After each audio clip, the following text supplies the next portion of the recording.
Envie agora suas dúvidas para o e-mail tatiana.r.m@uol.com.br tatiana.r.m@uol.com.br e a doutora Tatiana irá esclarecer pessoalmente e detalhadamente todas as suas dúvidas. Ligue em São Paulo para 34 39 85 85. Repetindo, 34 39 85 85. Olá, queridos ouvintes, estamos com mais um programa Leis do Sucesso e hoje a gente vai falar um pouquinho sobre quem paga INSS à parte, porque a contribuição com o Instituto Nacional do Seguro Social, o INSS, ele é um procedimento importante para que o profissional tenha direito aos benefícios sociais no Brasil. Por isso, caso você deseje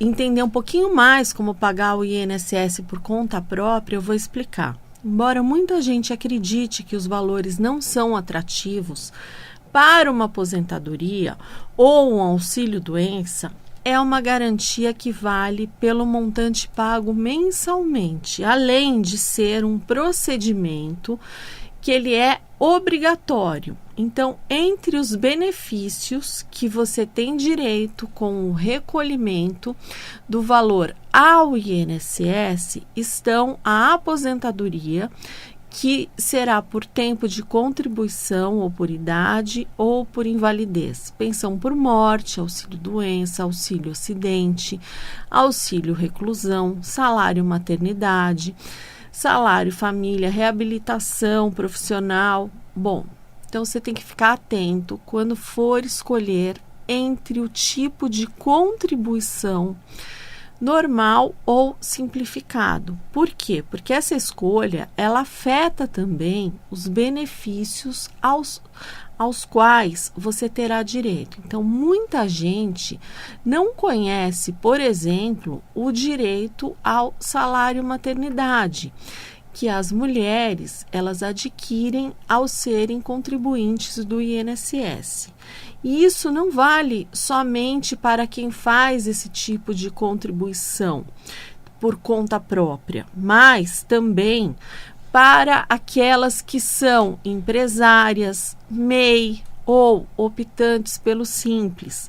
Porque a Seguridade Social, ela dá benefícios aos trabalhadores, mas, ao mesmo tempo, é considerada fraude tributária quando não é pago o INSS. Então, portanto, é preciso manter-se em dia.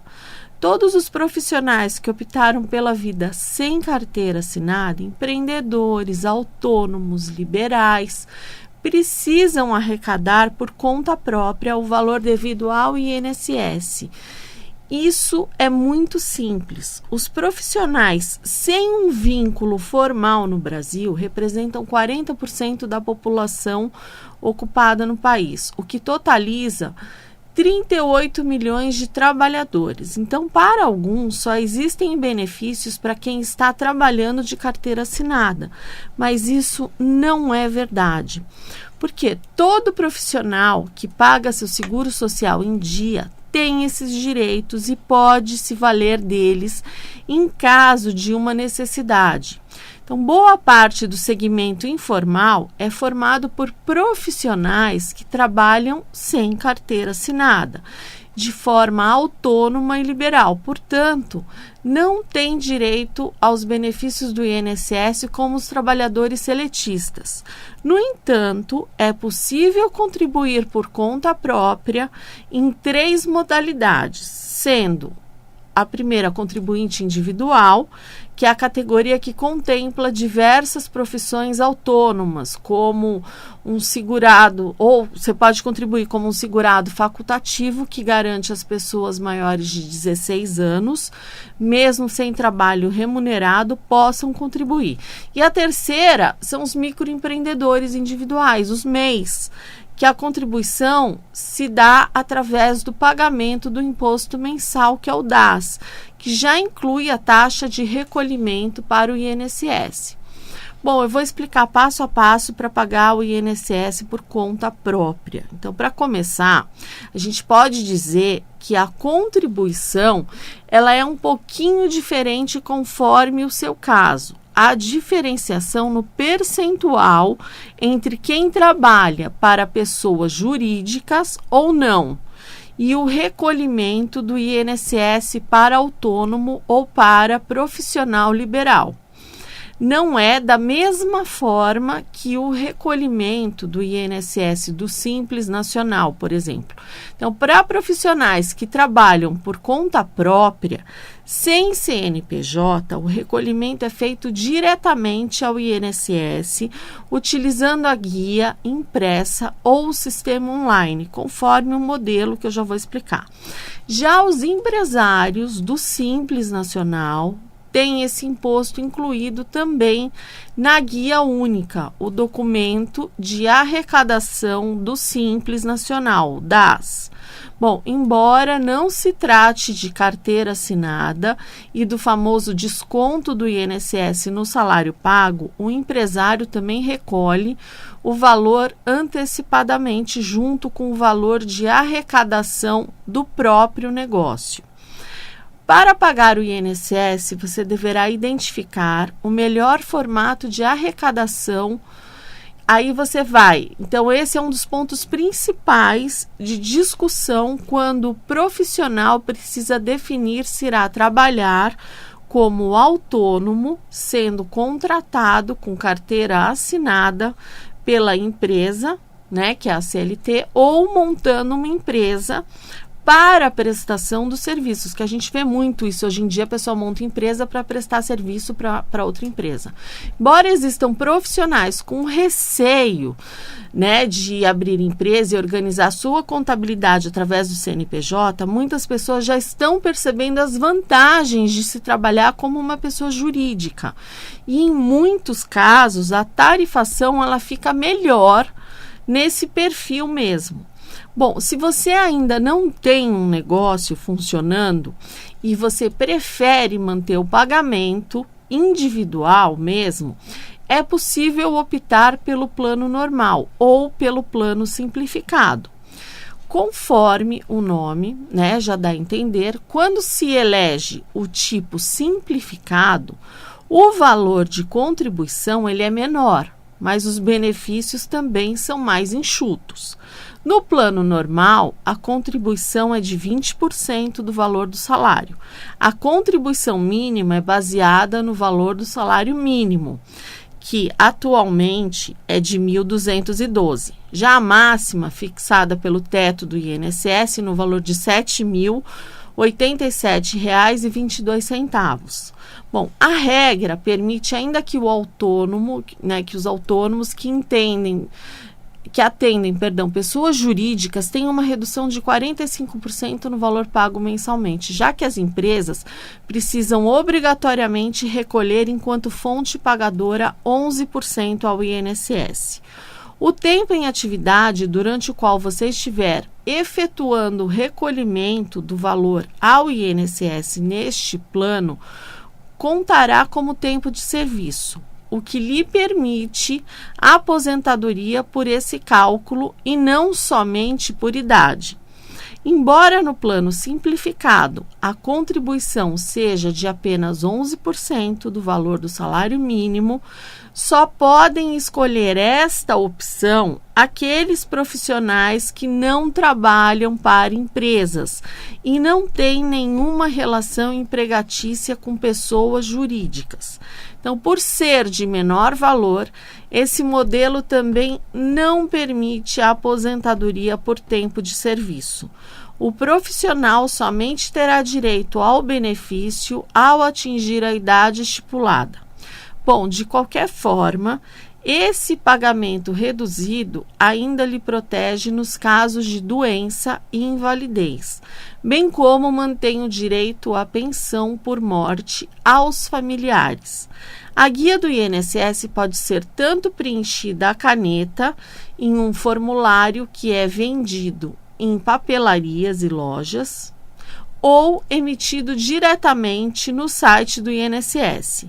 A Guia de Previdência Social, GPS, ela pode ser emitida para pagamento mensal ou trimestral. Caso você nunca tenha trabalhado e não esteja inscrito no sistema do Instituto, é preciso realizar esse cadastro para dispor do número NIT, que é o número de inscrição do trabalhador.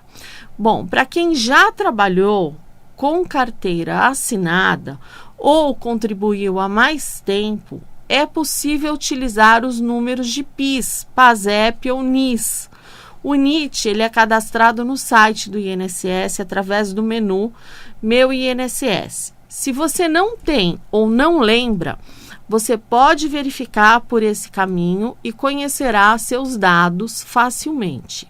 Aí você vai escolher o mês de contribuição. Então, quem realiza o procedimento diretamente pelo site deve informar que é contribuinte individual. Então, seguindo os procedimentos e confirmando seus dados, você pode escolher o mês para o qual está recolhendo o tributo. Então, deve ser o mês anterior ou outro no passado e indicar o salário de contribuição que se trata dos valores de renda que você teve naquele período indicado. É preciso ainda indicar o código para o tipo de arrecadação que você irá fazer. Então, existem vários códigos, mas eu vou passar os mais utilizados, porque não adianta ficar aqui falando um monte de código. Bom, plano normal, 1.007, que é o contribuinte individual, pagamento mensal.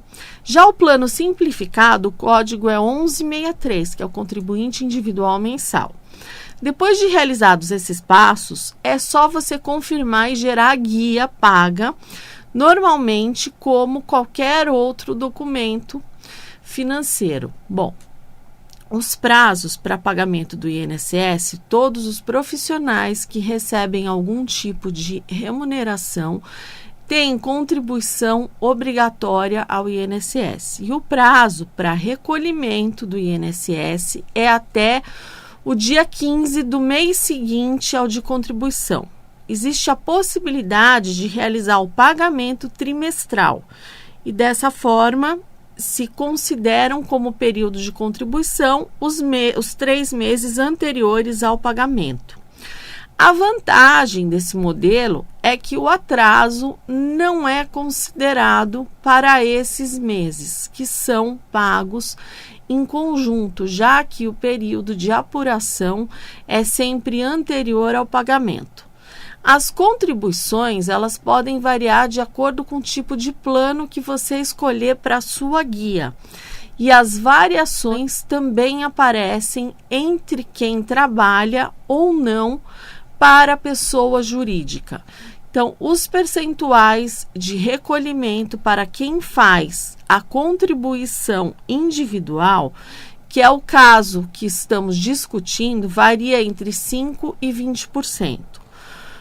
O caso onde a contribuição é apenas 5% do valor do salário é específico para a população de baixa renda. Então, o contribuinte que se enquadra nesse percentual é apenas aquele que não exerce atividade remunerada e que se dedica de forma exclusiva ao trabalho doméstico em sua residência. Os elegíveis precisam estar inscritos no cadastro único do governo federal. Não pode contribuir como dona de casa na alíquota de 5% se não tiver inscrição no CAD único. Essa exceção foi criada em legislação especificamente voltada às donas de casa, para que possam também requerer a aposentadoria por idade. Bom, a regra indica que a contribuição para esse tipo de aposentadoria deve ser de pelo menos 15 anos. Quem pode contribuir para o INSS? Bom, todos os profissionais que recebem algum tipo de remuneração por seu trabalho devem contribuir para o INSS. O termo contribuição pode confundir você, fazendo parecer que aderir aos pagamentos do INSS seja um processo voluntário e facultativo, mas não. Trata-se de uma obrigação realizar a contribuição para o Instituto Nacional do Seguro Social. Mas há diferenças entre contribuições obrigatórias e facultativos. Os obrigatórios são todos os profissionais que trabalham e recebem qualquer tipo de remuneração. Já os facultativos são quem não exerce uma atividade remunerada, como as pessoas que são responsáveis pelas tarefas domésticas da própria família, ou mesmo algum desempregado que queira manter os pagamentos enquanto ele busca uma nova colocação. Bom, o que fazer quando esquecer de realizar o recolhimento da guia do INSS? Bom, os contribuintes individuais do INSS, que são os que fazem os pagamentos por conta própria, podem realizar o pagamento em atraso caso tenham esquecido um período próximo. Valores em atraso de até 5 anos, eles podem simplesmente ser inseridos no sistema do INSS para que sejam realizados os pagamentos. Normalmente, as pessoas acabam por procurar essa solução porque estão próximas do tempo para se aposentar. E elas precisam contar com esse tempo de contribuição. Bom, é uma dica importante aos mais jovens. Observem suas contribuições ao INSS para que todos os anos de trabalho sejam contados e você possa usufruir dos seus direitos no futuro. A maioria dos jovens não se preocupa em recolher o INSS. Pensam que falta muito tempo para aposentadoria, mas passa muito rápido. E quando a pessoa se dá conta, ela já está próxima de se aposentar e se arrepende do tempo que deixou de recolher o INSS. Principalmente em tempo de reforma da Previdência, eu já presenciei muitas, mas muitas pessoas mesmo chorando, assim, foram no escritório aos prantos porque elas deixaram de recolher um determinado período e isso, consequentemente, acabou postergando a aposentadoria e elas foram atingidas pela reforma. E a reforma, cada vez mais, o intuito é retirar os direitos dos segurados.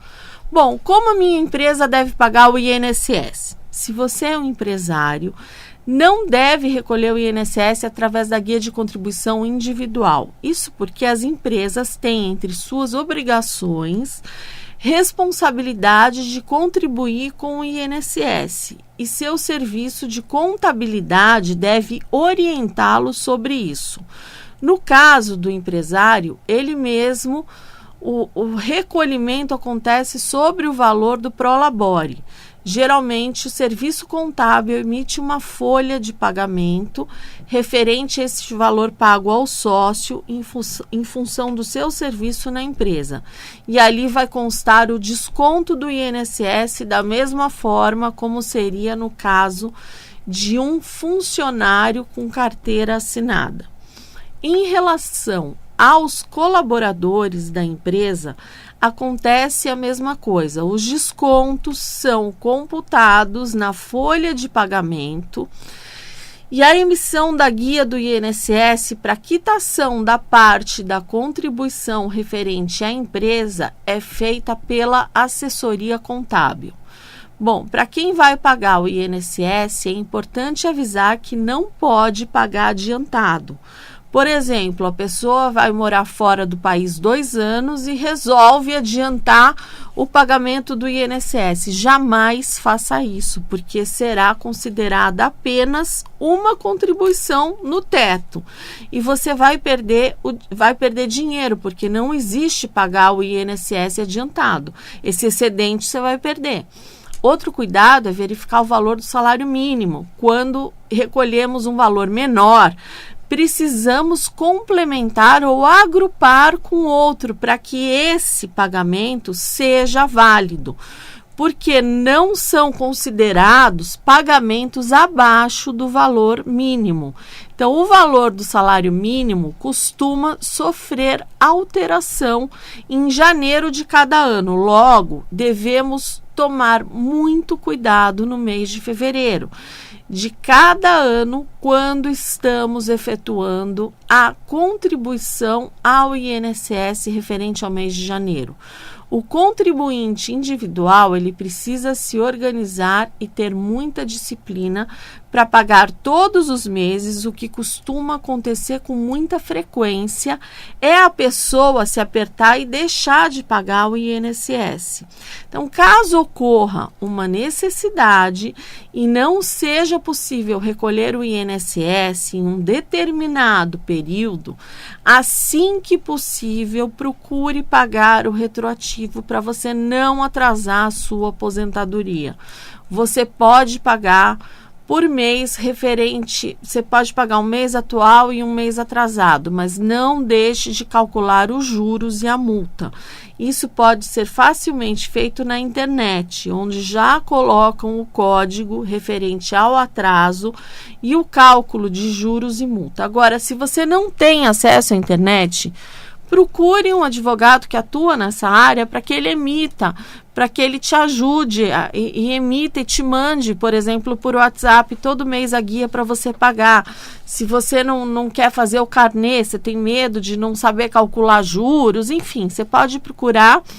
Normalmente, advogados previdenciários prestam esse serviço de emitir as guias, de auxiliar, né, as pessoas que têm essa dificuldade. Então é comum isso, e aí eles já calculam, já te orientam quando vale a pena pagar atrasado, quando não vale a pena, se você paga aquele mês, se você deixa, bom, enfim, tudo isso você pode pedir para um advogado da sua confiança, que ele vai te orientar, ele vai dizer o que é melhor para você naquele caso. Mas uma coisa eu te falo, não deixe de pagar, porque você deixa, você se apertou aqui, aí você deixa, e depois você vai ver, você deixa de novo, aí vai viajar, então esse mês eu também não vou pagar. Quando você vai ver, já passou muito tempo que você está sem pagar o INSS. Então, não pode acontecer isso. Você tem que se programar, aquilo tem que fazer parte da sua rotina, você tem que pagar o INSS. Não deu uma exceção. O problema é que a exceção, a pessoa, sabe, acaba pisou na jaca uma vez, aí ela já faz a jaca de chinelo e vai embora. Não pode, pelo amor de Deus. Pega, não pagou um mês, no outro você se aperta, paga, porque senão aquilo vira uma bola de neve e você não consegue mais. Quando você vai ver, você já perdeu anos, tá bom? Essas são as minhas dicas de hoje. Eu vou me despedindo de vocês. Fiquem com Deus e até o próximo Leis do Sucesso. Envie agora suas dúvidas para o e-mail tatiana.r.m@uol.com.br tatiana.r.m@uol.com.br. E a doutora Tatiana irá esclarecer pessoalmente e detalhadamente todas as suas dúvidas. Ligue em São Paulo para 34 39 85 85. Repetindo, 34 39 85 85.